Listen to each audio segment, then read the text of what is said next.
Hey there guys, and welcome back to Alex Invest. Today the markets were a little bit mixed, although we started off a very green this morning, just like yesterday, specifically in the tech and innovation sector.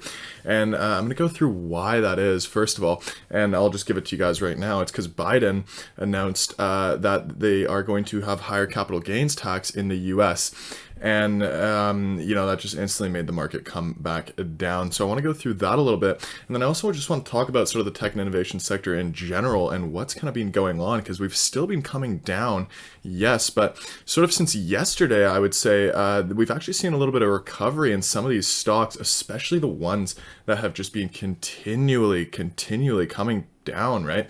Like if we look, and I'm going to go through some of the stocks in a second here, but if we look at some of these, they're basically at their lows from last November or even January, February, some of them, but really the ones November and earlier that have tanked to the same level that they were at then.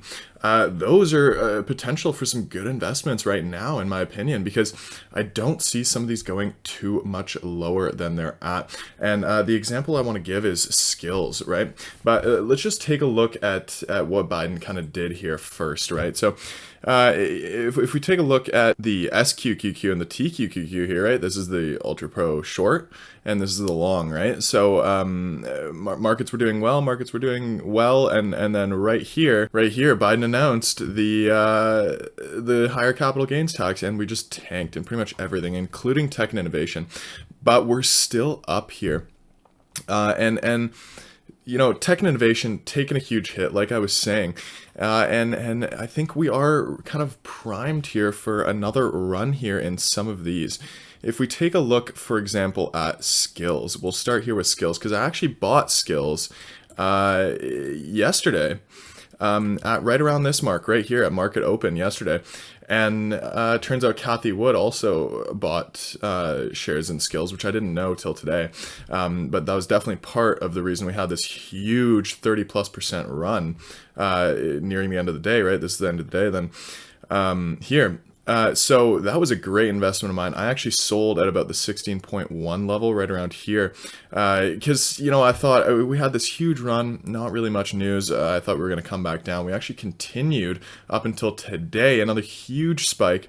And then the rest of the day, it kind of just came back down here. So that was a nice trade by me. But what I really want to show you guys is if we zoom out here, we can kind of see where we've gone, where we've come from, even out to the daily here, right? And this is the reason why I actually decided to pick up skills in the first place, because this is basically where I bought at the 1250 mark.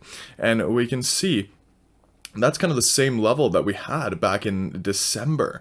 And I thought there is no way that we go lower than this. So, I put my money there and it ended up being good investment. But we can see this for so many stocks right now. Another one, which I actually bought today and it was doing well and then started trending downwards, is NTAR. Because again, right, we're back, this one even worse. We're back to May, July levels here in the share price. Well, now we're a little bit higher. We're right around here, right? But still, yeah, basically May, July levels here. And so whether we continue downwards here is something I can't really see happening too much, because January really is when we had those huge runs in tech and innovation and before, right? As we can see here and before. But now that we've come so low, and this is basically exactly what Kathy Wood was saying, right? We come so low, tech and innovation starts becoming attractive again, and people start moving back into the sector. And I think we are going to start seeing that soon here, because of multiple reasons. First of all, we have the fact that bond yields are now coming back down again a little bit from those highs since kind of, last, before March 2020. And actually, once that kind of started occurring, the markets were still, especially tech and innovation here is really what I'm talking about, the markets still kind of continued to tank up until kind of day 2, day 3 of that, and which was just a few days ago now. We started to see a little bit of a run in tech and innovation again after, continually just getting hit and hit and hit downwards. So that's number one, is bond yields are coming down. Number two, people are less worried now again about inflation coming, right? And they're less worried about the Fed raising interest rates, and you know, people are starting to realize, and institutions are starting to realize that the Fed is telling the truth when they say they're not going to be raising interest rates for the next little while here. They did give some guidance that about 75% of the population needs to be vaccinated before they raise rates. I think that is actually a little too soon for what they're likely to raise rates at, because that can be anywhere from about 5 to 8 months away, in my opinion. And I think they aren't going to be raising rates for actually a little while after that as well. Because even we can see, we take a look at airlines, for example, we see financial results coming out on some of these, right? And I think it was United Airlines or something came out with much lower than expected levels for their financial statements, including revenue and loss, right? And so what people are realizing is that these recovery stocks, although we're recovering, we're not getting anywhere close to where we were kind of prior to March 2020, before the pandemic, right? And that's because the world has changed here. People no longer need to travel for business, for example, and this is a big one for airlines, because that's really where they get all of their margin. Cutting that completely out leaves consumers who are going on vacation, and people who have to travel, but it's not necessarily for work, so they're not getting that margin on those business class seats anymore or anything. Everyone goes for the cheapest seats, and there's such little margin in that, so they're not making much money from that, right? And so we're not really going to see these recovery stocks really get back to those levels as before, especially in airlines and things like that, where the world has been completely impacted in a way that we never need to go back to that level. Everyone works from home now. Everyone goes on Zoom and does those online things, right? But Tech isn't like that. Tech is the exact opposite of that. In fact, we're going to see more and more tech, more and more innovation come out as we kind of move through this new world that we're seeing here, with tech and innovation kind of being at the forefront of that. And that's why I still think that tech and innovation is where we want to be putting our money, especially when we see things like, for example, Entar and Skills, who have come back down to levels back in November, December here, and it doesn't make a lot of sense, right? We can look at Polar Power as well, back kind of December levels here, beginning of January levels, and this kind of run we had in January, yes, a little bit unfounded. People got a little bit too hyped up, but now we're seeing the exact opposite. People are not hyped about these industries, and that is where you want to get in right before we kind of see this hype again. Let's go to my watch list for a second. Fuel cell energy has gotten hit so hard too, right? Again, we're back at kind of December levels here. And I don't think that these prices are that founded. One that I really, really like right now, guys, is PaySafe, because again, we're back down at before or December levels here, and I bought this stock back here, and I'm actually down on it now, and PaySafe is a company that has billions of dollars in revenue. And with this kind of new cryptocurrency wave, and I've done quite a few videos on PaySafe back in the day when it was BFT. I haven't done one in a while, to be fair, but I am still holding my PaySafe shares. Now they're PaySafe shares. And yeah, they've got that whole cryptocurrency thing going for them. There's their Skrill wallet, right?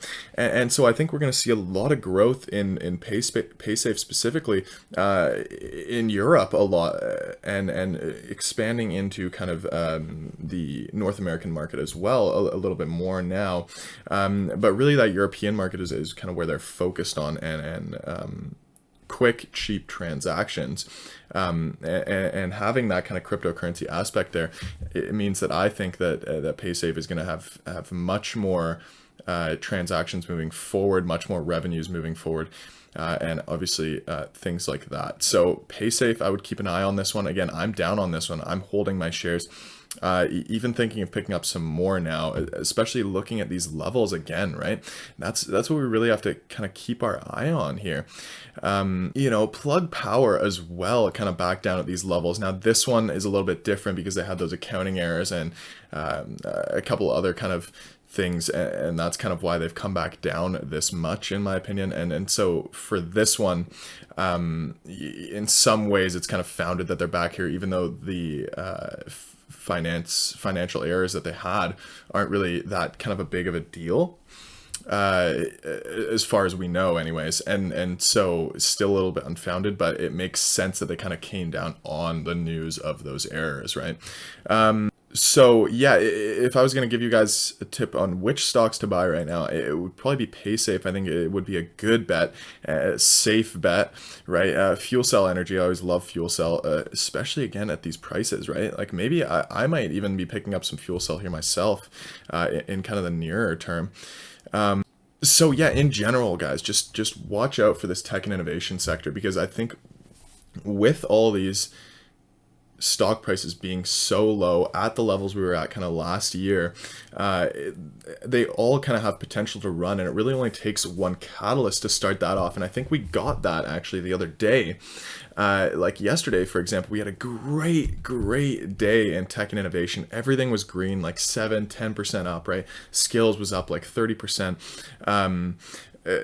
Blue Sphere, which is kind of a random stock here, but they're also kind of doing similar things to Gevo and CMC there, but they don't report their financial statements because they're on the OTC market and kind of have exemptions from that. That's why I've been kind of not investing in it and kind of staying away from it. They also have about 9.6 billion shares outstanding or something like that. So I've been staying away, but they ran over 100% yesterday. Absolutely wild, right? And so we're seeing that kind of move back to tech and innovation starting now, because people are seeing the prices are so cheap. But then what happens? Biden comes in, he says, no run in tech and innovation. Listen to this. I'm raising the capital gains tax for the wealthy individuals. And sure, that is a great thing to do, and I'm totally for it. However, tanking the market, especially tech and innovation, when we're just starting a run again, is not what you want to be doing, Biden. I don't know why today was the day he chose to come out and say all this. Like, he could have chosen 4 days ago when we were still in a downturn, you know, when markets were, especially tech and innovation, was still crashing. But no, he chose the second day we were going to have a nice run in tech and innovation and potentially kind of switch back around to an uptrend again. And he comes out and says that and puts us right back in to the negative, guys. And that was pretty annoying to hear. I don't know why he couldn't have waited another week maybe to say that. No, he had to do it right when tech and innovation was starting to run again. So unfortunate. Do I think it's the end of the world? Absolutely not. It doesn't make much of a difference really, but you know, people seem to think so, and that's really what the stock market always comes down to at the end of the day. So yeah, that's really going to do it for the video today, guys. I just wanted to kind of give you an update of what I'm doing, what I'm thinking, especially in the tech and innovation realm, what's going on with interest rates, inflation, how kind of the recovery is going, and yeah, just give you some ideas of what you could potentially invest in. And other than that, I hope you guys have a fantastic day, and please like and subscribe if you liked the video, and I will see you guys in the next video.